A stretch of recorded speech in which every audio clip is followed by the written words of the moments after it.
Hi, everybody. Before we get to another great interview, we could really use your help. IMDb, which is the entertainment database, recently named the Two Opinionated podcast one of its top 100 podcasts.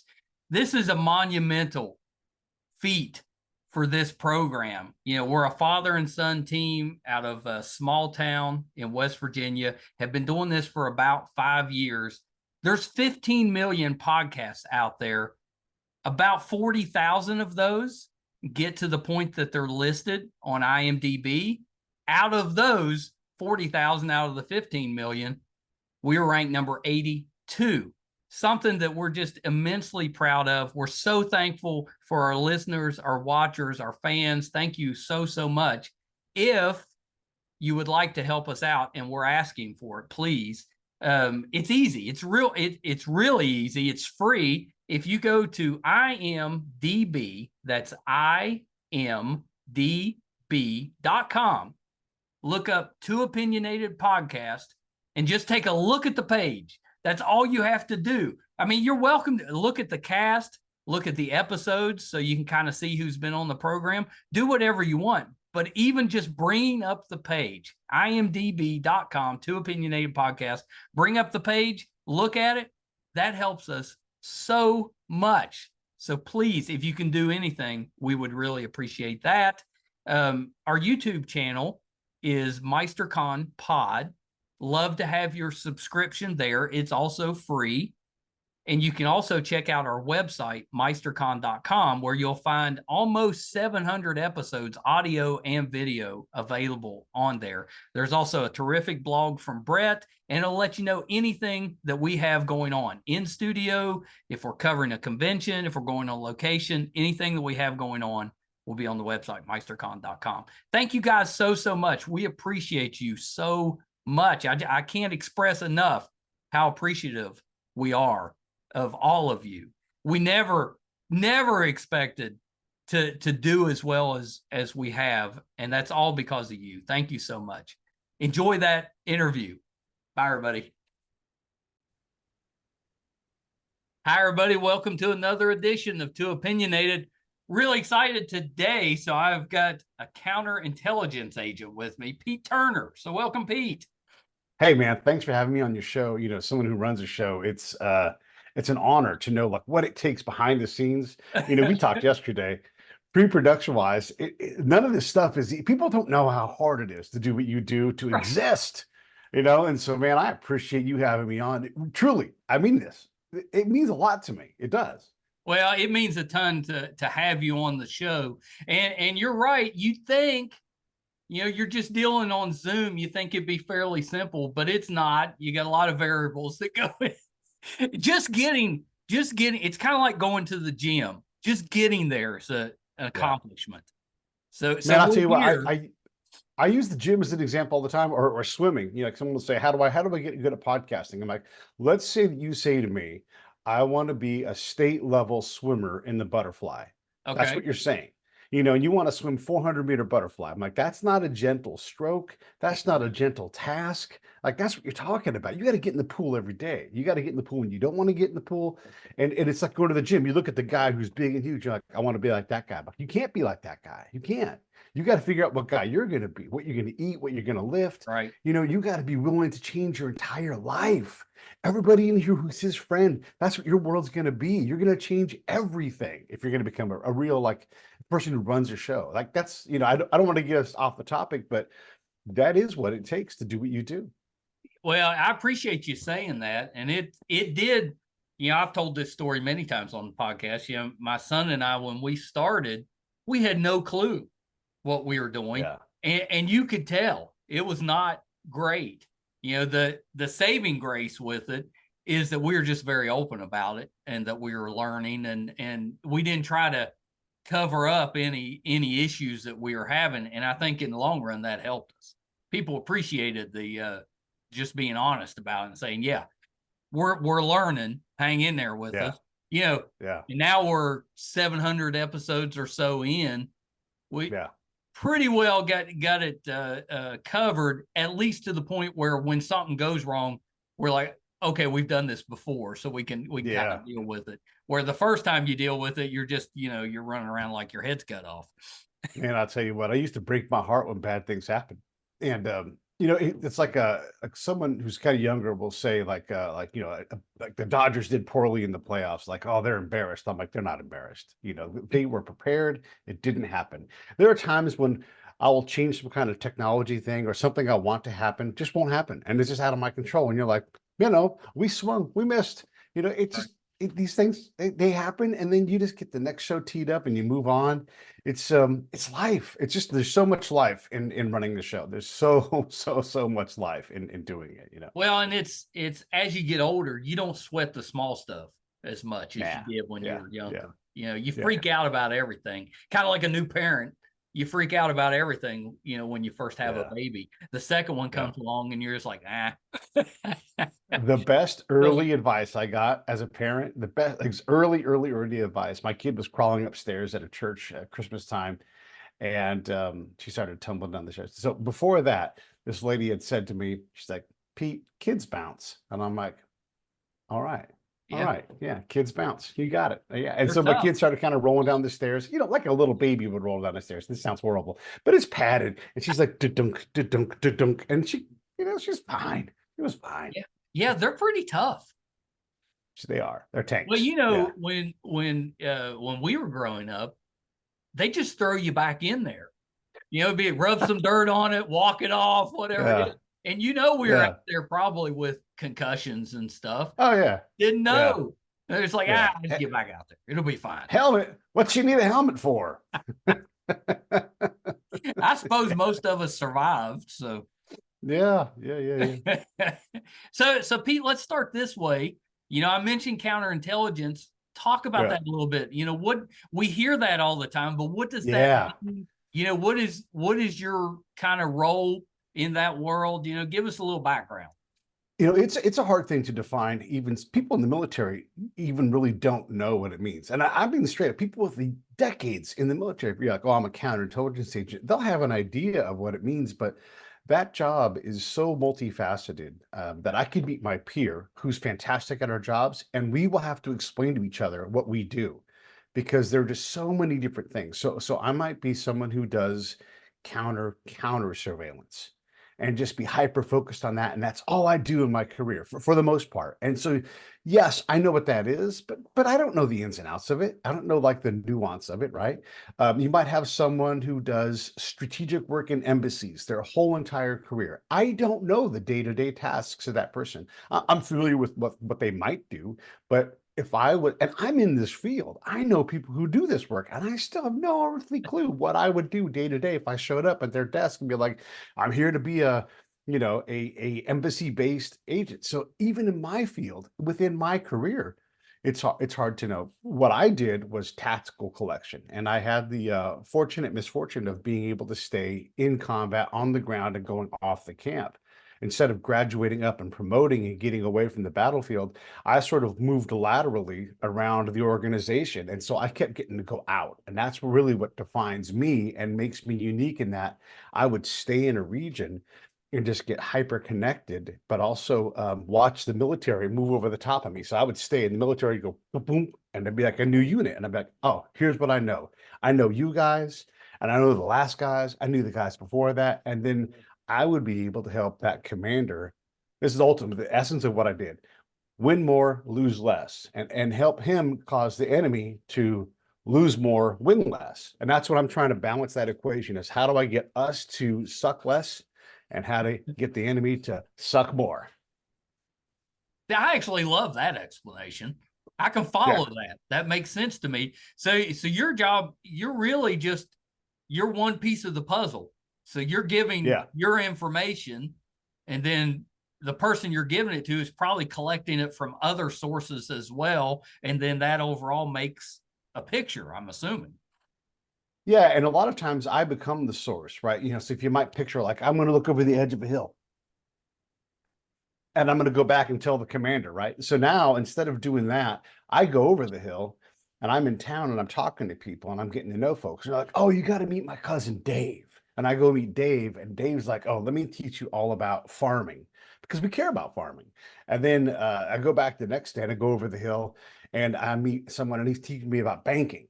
And then I get all these lessons on society, and it doesn't seem very spy-like, but the whole entire time I'm assessing how things work, who people are. I'm networking in. I'm meeting the mayor. I'm meeting the governor. I'm meeting their cousin. I'm meeting the person that trades arms. I'm meeting all these people. And so when the commander's like, "Hey, Pete, what do you think about this?" I actually know people enough to say, "I don't know. You know what? Let me go ask around." And I can give them an answer, not from me and my opinion, but from what the locals think. And they'll all be disagreeing and everything like that, but I can give them a sense of what's going on and how those things are working and hopefully prevent attacks. I mean, you always want to do that, but the worst way to find out where the bombs are, and I say this all the time, but it's hilarious. And so the worst way to find this out is to say, "Where are the bombs?" Like they They're never, right over there. yeah, they never tell you that. I mean, because that's the whole thing. Is like this is Israel attack. Like, how do you prevent that? Well, they're not going to tell you. Oh, psst, on October 7th, we're gonna. They're not going to tell you that. They're going to keep that plan tight. Maybe you find out, maybe, but you can't count on that, right? And so you have to find out everything else around it to make a truth happen. And so that is the essence of what I do is I just find out everything. So I'm looking over the hill, I'm going over the hill, and not only am I a piece of the puzzle, I'm trying to help resolve the three, like, and make a commander. It's a three-dimensional puzzle, and it rotates. And they're like, "Oh man, this is way more complex. We ought to slow down." That's the biggest thing I want commanders to do: slow down, get things right, as opposed to do things. Yeah, well, yeah, because a lot of times you're only going to get one shot at it. You Yeah, mess it yeah. up, that's probably it. Yeah, that's right. That's right. Yeah. In a normal military rotation, and this I'm being very broad here, but you've got about it's in the thirds. Like you're getting there and arriving. In the middle, you kind of get to your sweet spot where you're doing things, and then you're leaving, And so Yeah, you have that middle 3 months where like you start to be effective. And you're just starting. You're just starting. So please just start small. Don't do anything crazy. Just do small things and do them well. And hopefully they last. And that's sort of like, like all we can really do. And that kind of illustrates how hard all this stuff is. yeah, yeah, for sure, for sure. So I mean, to use like a real world example, if you were in a situation where we were looking to, let's say, go into the Ukraine and help out Yeah. with that, Yeah. would that be kind of your role? Would you be there Oh, on for the sure. ground to kind of pass on the information of what you've seen while you were there? Yeah. I mean, that is exactly what the government would want me to do, because I have the unique knowledge of so people will say they'll have the assumption and they'll say, "Oh, but Ukraine's totally different than Iraq, Pete." And I'm like, "Yeah, but we're not. We're the same. We have the same playbook." So I promise you, like between the Tigris and Euphrates is the most fertile farmland in the world. That's what the Iraqis told me all the time. That's where the best lamb comes from. All these things, right? So we're going to go to the other most fertile part of the world, Ukraine, and we're going to teach these farmers how to farm. and Right. and they'll be like, "Hey, I don't really need your help on how to farm. I read that book. My great grandfather read that book. Here's what I need help with." And they'll tell you, these are farmers, these are practical people. Like, here's what I need help with. One, get out of my way. Two, leave me alone. Three, if you want to help, do this one thing for me. And so we don't like that. We're like, no, no, no. It's all drip irrigation, and so we'll come with our idea and our solution on how to improve their condition, but we won't. So the thing I always say, man, this won't ever change. You cannot presume to improve the condition of someone, something, if you refuse to understand the condition of it. And that's what we do. We just come and we're like, "I know what you need," and it's like, "Wait, Yeah, I we're don't like even a know you. hammer. Who?" Yeah. Oh man. Yeah. Yeah. And for sure, everything's a nail, right? And so we'll come in and we'll say, "Oh, you farmers don't know what you're doing. You need a co-op and you need one tractor." And everybody's looking around like, "Who are you? What are you doing?" "I'm a farmer from America." I Like, mean, do is that you? basically, Yeah. does that boil down our issues with foreign policy kind of in a Yes. nutshell? Is a lot of times we Yeah. just think our way's better, so we don't listen. Yeah, yeah, yeah. I've been trying to sort this out, and a buddy of mine and I were talking about this the other day because I'm even still trying to learn and trying to figure out how to illustrate. And he's like, what you're explaining to me. This is a super smart guy. So I'm trying to think in terms of math. Like we have these unsolvable things. So we're talking about like the Ptolemaic model for the galaxy, where the Earth is the center of everything.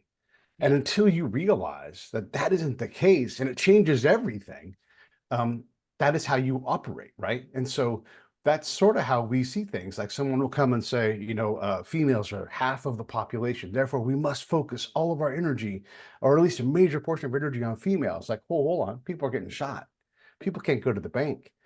There's no security here. So yes, we all agree females are vital and important, but one, do you understand anything about females from this culture? No. Okay, good. Are you going to ever bother to do that? No. Okay, well then don't engage them, because that's inappropriate. Let's first focus on getting folks secure and safe. Let's get their police to the point where people will call the police if they need police. I mean, how about that for step 4? And then down the road we'll get on the female thing, but we don't have the patience to do that. We want people to warp speed ahead into time where we are, in spite of our own problems, and we won't allow them the ability to kind of grow and evolve, and to be where they are. So we don't want to ever understand where, like, the Ukrainians are, and go, okay, how do we improve their, flatten their learning curve from where they're at? We just remove all that and go, here's how you do this. And we just invent all new things. I mean, looking hindsight wise, would we have been better off just leaving Afghanistan, Iraq alone instead of trying to go in there? Or was that the right call to go in there? Yeah, I mean, it's hard to know. It's easy to say, yeah, we should have just left them alone. But what do you have to do something, Well, what and that's happens like, if we'd chosen that route? Where does that lead? yeah, right. Where does that lead, right? And then they're having this conversation, you and I, 20 years later, going, we should have gone in there, right? Right. Like it's just isn't ever that subtle. I don't know. One of the good things that comes out of Iraq is that we picked a fight with the terrorist world, and we said, we're going to fight you in an open desert format, and we dare you to come out here and fight with us. Send any nasty son of a whatever you got. We're going to go fight. And they're like, okay. And they did, and they showed up, and we whacked them like crazy. We killed all kinds of bad people. We learned how they operated. We learned how they communicated. And so, are we the better for it? Too early to say, but we did. We learned so much about an enemy that we just could not figure out. And so we got them to expose themselves. Is it worth it financially in terms of loss of life? Absolutely not. But how else do you fight that fight? I don't know. Here's a big thing, man, and it's not going to change. War is not gentle. It is horrible. It is grisly. It is the worst thing ever. And you don't want to ever start one, because you cannot stop it. It just is. It consumes everything around it. And that's how it works. And so I don't know what else you do different, because you had to go kill people, and killing people, there's just no good way to do it. It is a hammer, and you just have to start hammering things until everybody's sick of everybody hammering things and everybody agrees to get along. Yeah, that's basically it. Because it normally ends when somebody is just like, okay, enough. I'm Yeah. out. Right. Yeah. Yeah. Yeah. Yeah. I mean, that's just how it is. And when we get to those points, and people are willing to get along, they're putting a lot of things aside. I don't know how you get to that point after 9/11 without a whole lot of people getting a lot of anger out. I mean, going to the 9/11 museum makes me angry. Same. And Yeah, I think all I'm of a us calm feel guy. that way. Yeah. Yeah. I want to go back, and I want to go re-prosecute that war. And I'm a gentle dude. And I'm like, all right, let's go. Let's go do it again. I get mad, like physically mad, and it's the most powerful museum. I love going to museums. It is the most powerful museum I've been to, because it impacts me personally, and and I don't like that about myself, but it is real. It makes you deal with it. Yeah. I mean, do you think there's a disconnect with how we, as kind of the American people, kind of look at other countries and our involvement in those countries? Like, I think we can look at, let's say you've got two countries that are kind of battling. We can look at that and be like, oh, you should do this or you should do that to solve it. But then we don't really look at ourselves in that same light. When it's us being the aggressor or us going in trying to stabilize somewhere, we tend to look at that differently than if it's a different country. Yeah, that's fair. That's fair. We in general, we talked about this. It's a totally different example, but it's very similar. Um, it took us a minute to start this whole thing, and I was like, man, whatever. And I can point the finger at you, but then I'm like, oh, you know what? I've done this too many times where it's me. And I started checking my own stuff. I'm going, have I done something wrong here? Is there something in between us that's wrong? I don't know. I just know that we're not starting at the time we agreed upon.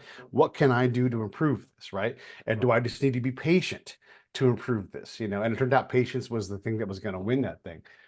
As a nation, we're horrible at that. We're horrible at saying, can we just be calm and let whatever it is, Iraq, struggle a little bit? Can we let their neighbors figure out how to help? Whatever. We want to impose our will, our help, which is our will, on other places when we don't have to always do that. I'm not saying you have to be isolationist, but I am saying that sometimes Hungary wants to sort out Hungary's problems in Hungary's way, even if it is to the detriment of Moldova, because Moldova has to deal with Hungary in Moldova's way. And it's not our job to get involved in every damned thing because it's expensive to do that. And when you get it wrong, which we do a lot, it gets expensive, and now it's costly in addition to being expensive.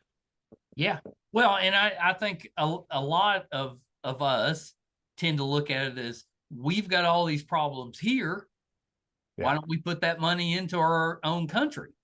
Yeah. With that. And I mean, there's pros and cons to that approach, of course, as well. But it's difficult, I think, just from a ground level when you're not involved to really understand why we need to be involved, if that makes sense. Yeah, no, it does. And I really believe this is like the thing that, I'm trying to build with the Ground Truth Center. The thing that I'm trying to talk about ultimately is, how do you talk to the people that make foreign policy, that make theory, that make legislation? How do you talk to them from a guy like my point of view, where I say, hey, listen, you want X to be the outcome, and you're taking theory over here, but in between is this ground truth, and you may not accept it, but that doesn't mean it doesn't exist. And I'll give you a current example right now today. So in the Israel conflict that's going on regionally, right? So we're just talking regionally. They're using a thing called an aerostat, which is it's a small blimp. It's not small. I'm using small for the thing. It's big, but it's not like as big as like the Goodyear blimp, right? It's maybe like, I don't know, an eighth the size of that. And it's a camera platform. And what happens inside there with those cameras, that's sort of classified. But when you fly that over a community, they can see it. It's up there, and it looks like it's like an old time like World War II bomb might look. So you're like, what is that thing up there? And people shoot it. You're not going to shoot it down because it holds too much air. They come down and they patch it every night. But that thing stays there and it just watches you, right? And so we think of that because we put it up. The IDF, Israel forces, they put it up there because they can see and they can watch and they can see across a couple different spectrums. So they can see like in ultraviolet or whatever it's going to be, right? They're looking and they can see like nefarious activity. They have night vision. They have regular vision. So they can watch. It's an observation platform.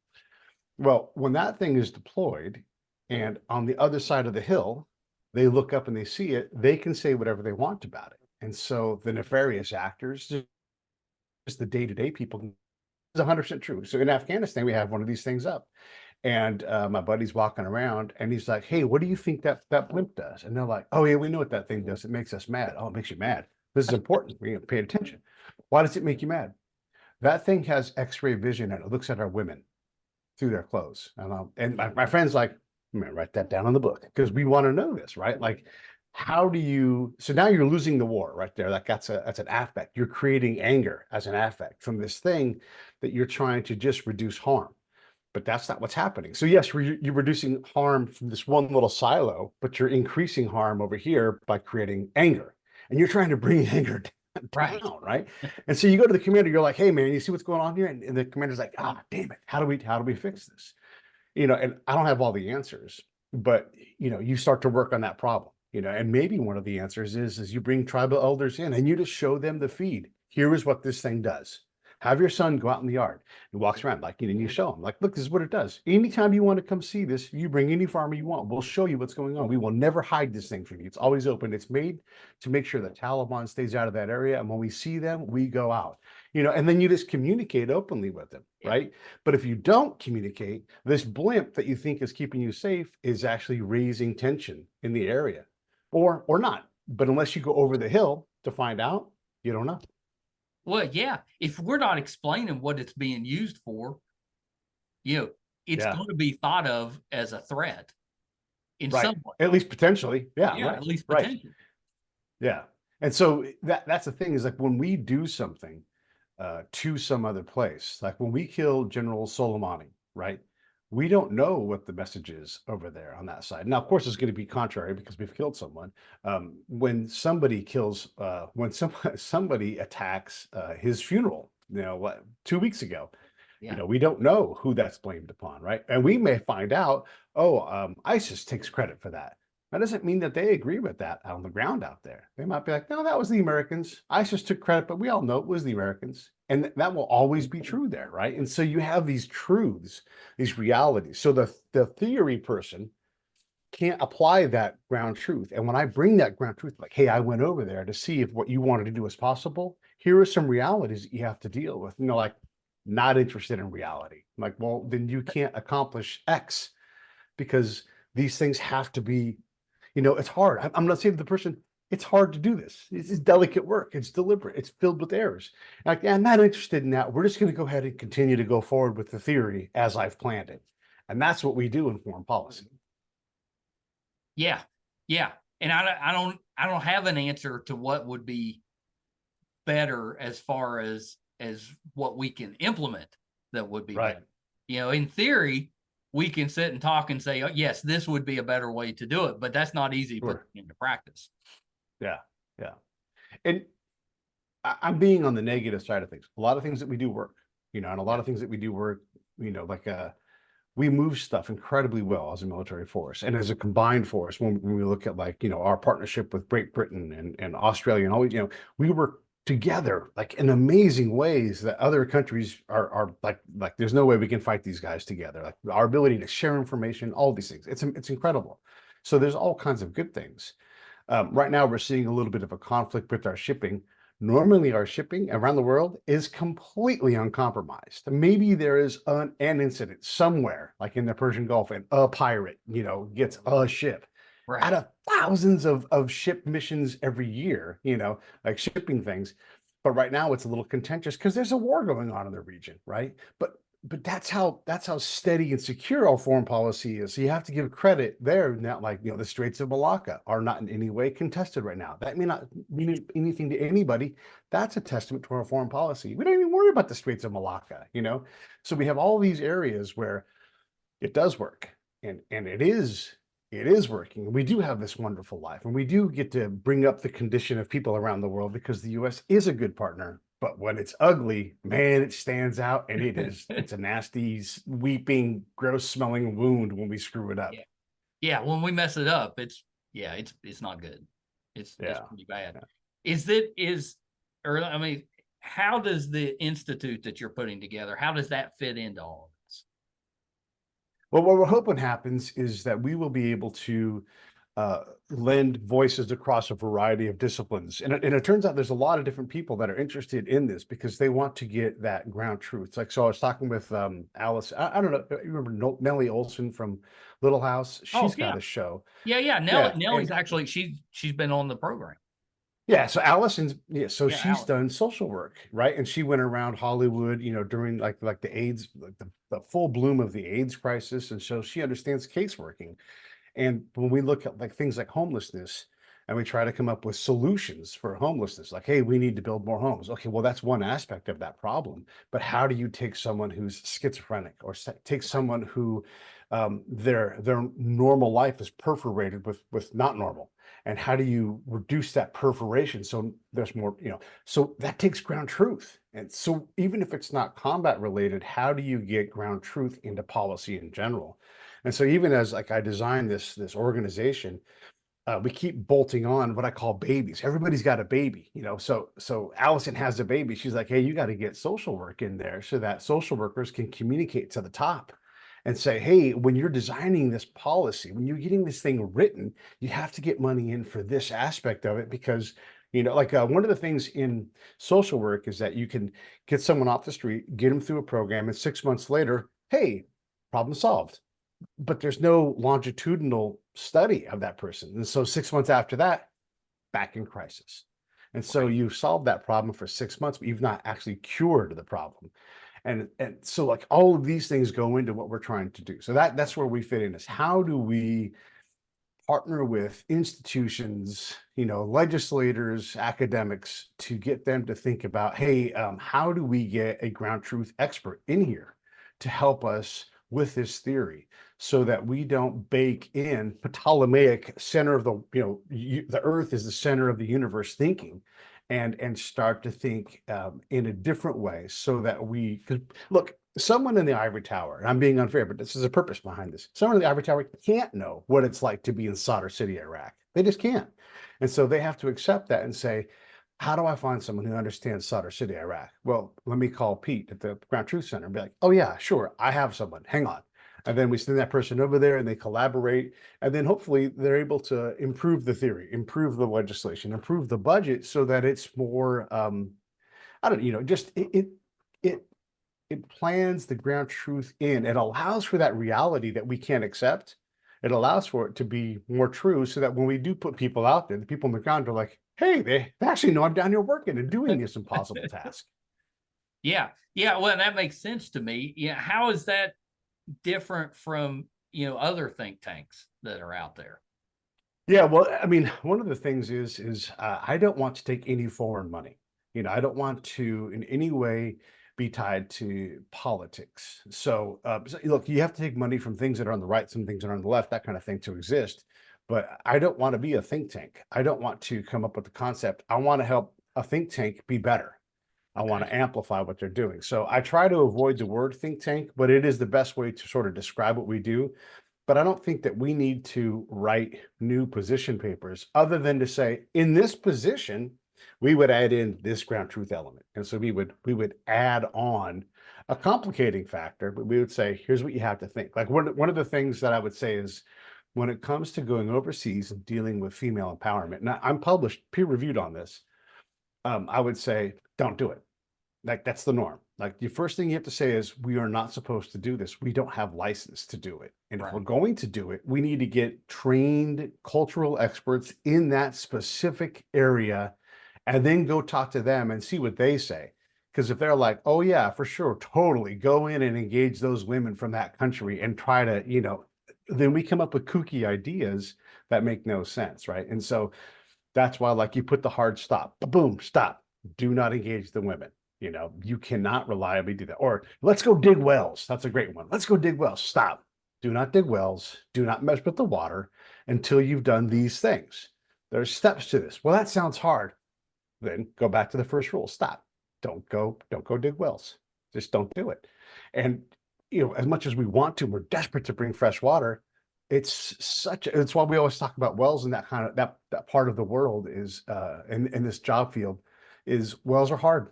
Water equals power. Power equals death. Death equals money. And all of a sudden, a good thing turns into a horrible thing. And then nobody gets water in the end anyhow. Right. Yeah. You don't think that through because you just want to get water to there. Yeah. But anytime you've got a resource, you're going to have somebody there that's going to try to abuse it. Yeah. Yeah. One of the things I always say when people talk about water, Mr. Beast did this recently, and I'm going to pick on Mr. Beast for a minute, but he can take it. He went to Africa. He was invited, dig a bunch of wells. Okay, great. When you bring fresh water somewhere, where does the wastewater go? Well, at least now they have clean water. We're good. I'm like, no, for real. Like, where does the wastewater go? Because in our homes, we have wastewater every day. All day long, we take fresh water and convert it to a different product, whether it's human waste, garden waste, shower, whatever, right? And we have a system that takes that wastewater and it sends it off to a different, and we don't even think about it. That's how normal it is. Right. Well, that's not true if you go to Africa and be like, here's your well, fresh water. Now they have dirty water. And if that sits, which it does, You invite vectors for disease.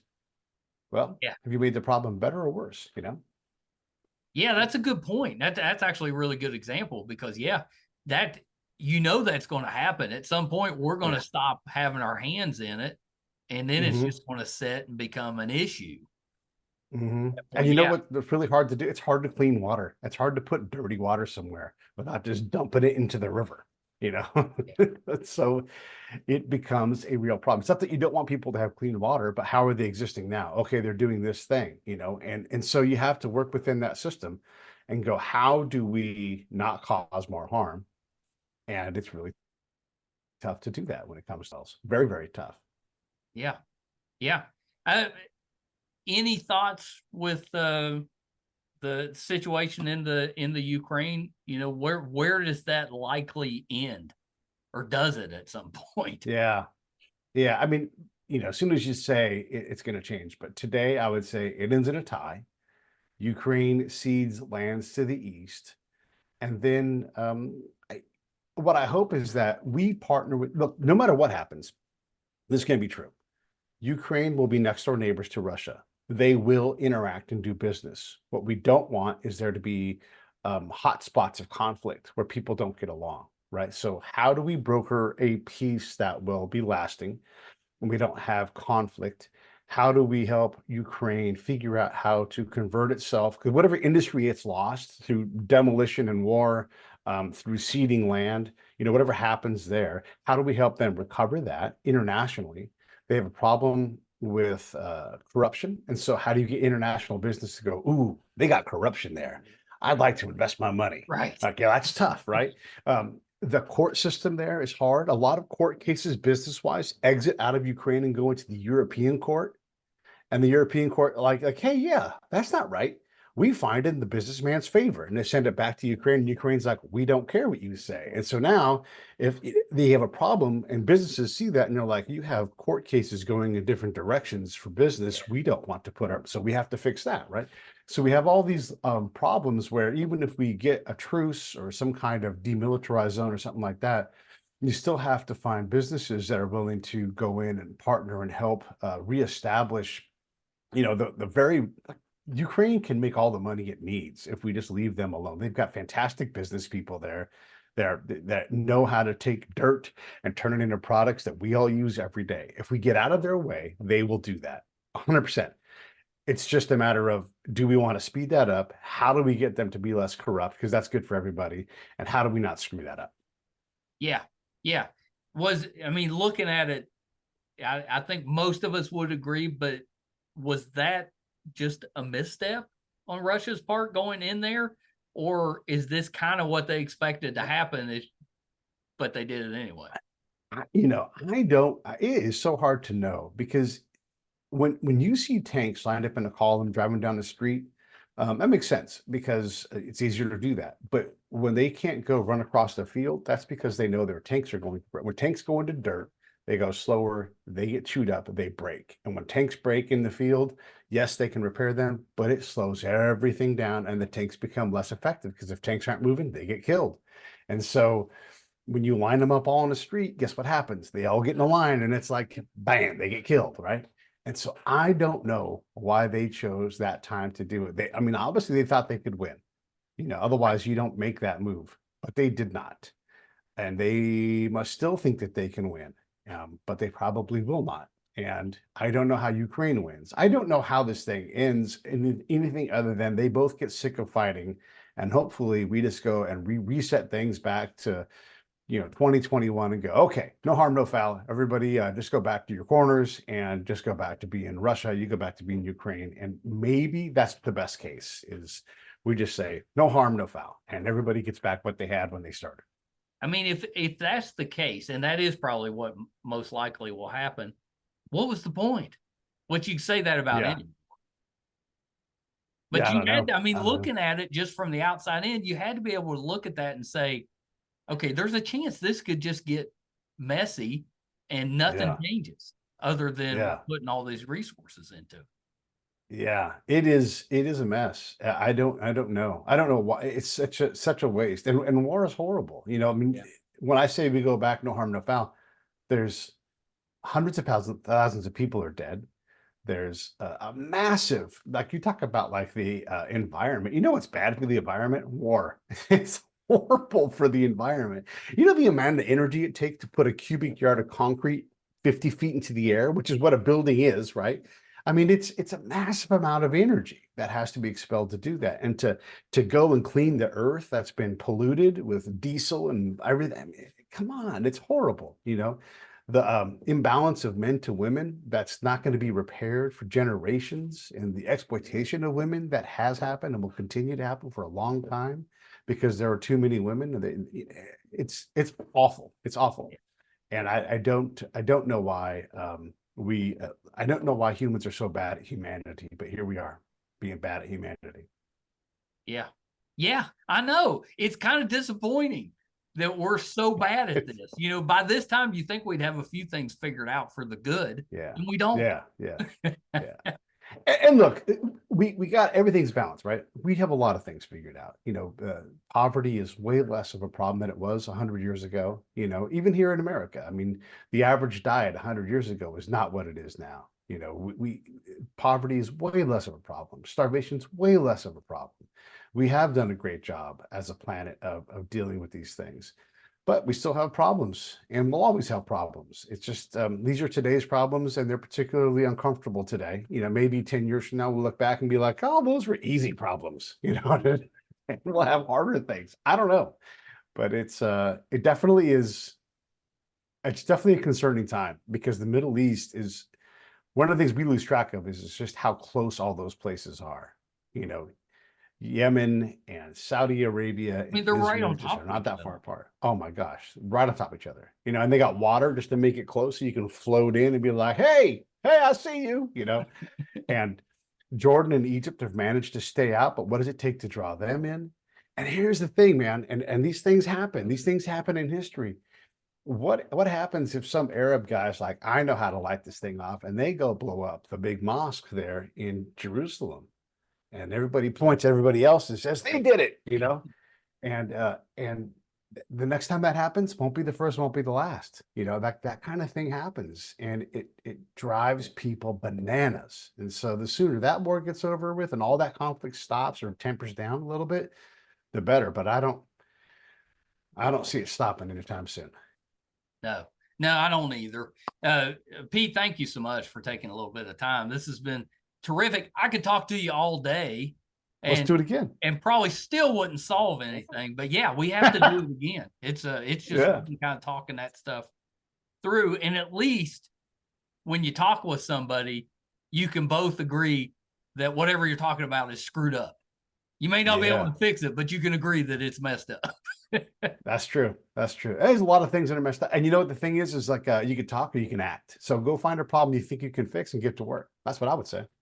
There's a lot of truth to that. I kind of look at that, when I'm doing projects at the house, that's all I'm doing. I'm picking one little corner of something and saying, okay, I'm going to try to make that just a little bit better.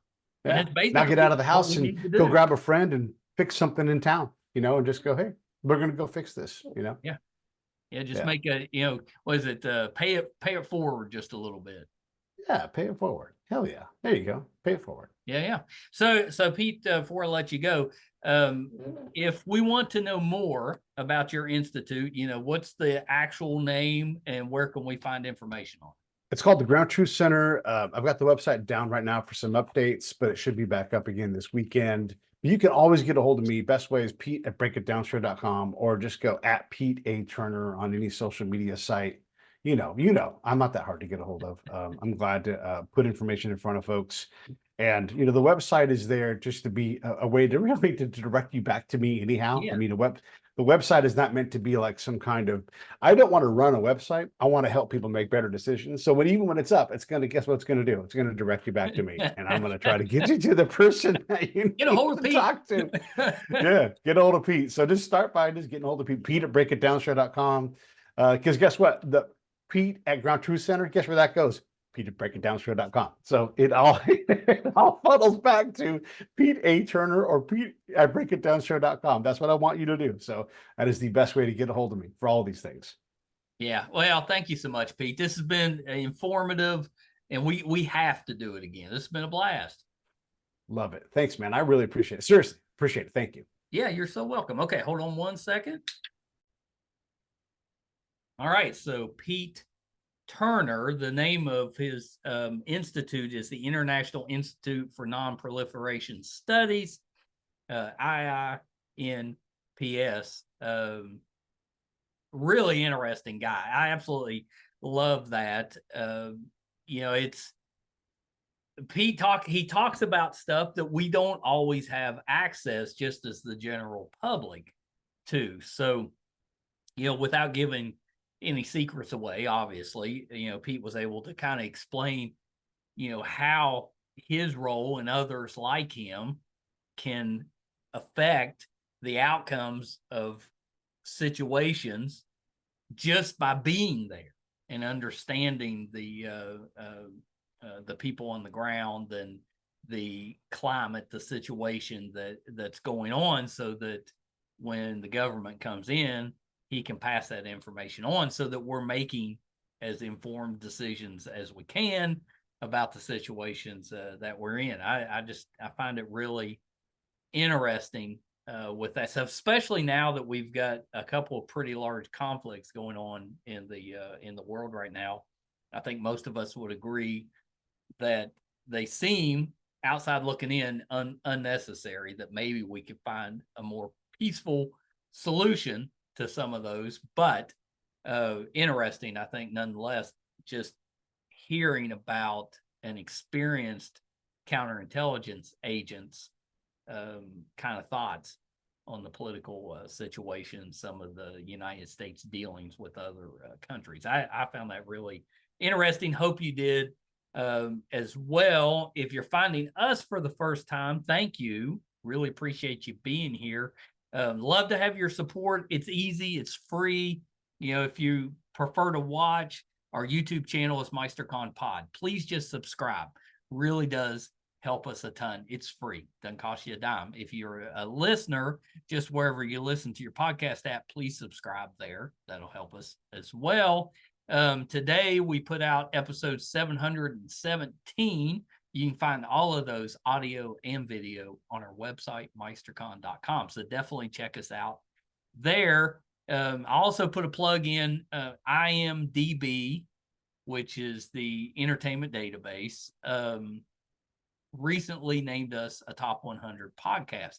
Really big deal. There's like 16 million podcasts out there, and it grows daily. To be named to anybody's top 100 list is a real honor. If you would like to help us that way, if you go to imdb.com, look up the Two Opinionated podcast. As soon as you bring that page up, it helps us, and it's free. Just that traffic on the page. So imdb.com, Two Opinionated podcast. That's all you have to do. You can go on there and look at the 700 plus guests that we've had on the program. I guarantee you'll find somebody that you're a fan of or that you're interested in. So you can do that, but just bringing the page up helps us out. Thank you guys so much. I appreciate you putting up with me every week. Till next time. Bye, everybody. Hi, everybody. I'm once again here to ask for your support. It's been a big year for the Two Opinionated podcast. Back in February, we got to live out a dream, moderate for William Shatner here in our hometown. In May, we passed 100,000 downloads on our YouTube channel, and we followed that up in June with 50,000 downloads on the audio side. We recently posted our 600th episode, which is pretty good volume for just a father and son operation. Not too many podcasts can keep that volume up. We've been doing this now for 4.5 years, 600 plus episodes. We recently hit 1,000 subscribers on our YouTube channel, which is a really big deal for us because we've always gotten the views, but have struggled to get people to subscribe. So that 1,000 was a big deal for us. And best of all, we were recently named one of the top podcasts on IMDb, which is the entertainment database. those that are ahead of us, we came in at number 82. Those that are ahead of us are bigger companies like Disney, mostly Marvel, and Joe Rogan, that type of podcast. So for us, being just a small West Virginia father and son podcast, to be in the top 100 out of 15 million, it's a pretty big deal for us. So thank you for everything you've done for us so far. Got a couple little ways, though, that you can help us, and they're free and they're really easy. If you haven't checked out our YouTube channel yet, please go to YouTube. It's under MeisterCon Pod. Just hit subscribe. It's free, doesn't cost you anything, really helps us a ton. And maybe even more important, if you could go to IMDb, imdb.com, look up the Two Opinionated podcast, and just look around the page. Just having that traffic on the page really helps us out. So that's a couple easy ways that you can support us, even if you're not listening or watching all of the time. And we want you to listen and watch, because I think that our guest list, I would put up against anybody, any other show, podcast, anybody out there. I think our guest list holds up. So please check us out. You probably will find somebody that you like, or maybe somebody that you didn't know you liked, but kind of discovered them on there. There's tons of that. If you're into music, we have that too. If you like books, we've got authors on there. If you're more into what goes on behind the scenes in the entertainment world, we've got producers, directors, video artists, anything you can think of that happens behind the scenes, we've had them on the show. So definitely check us out. Thank you guys so much. Until next time. Bye, everybody.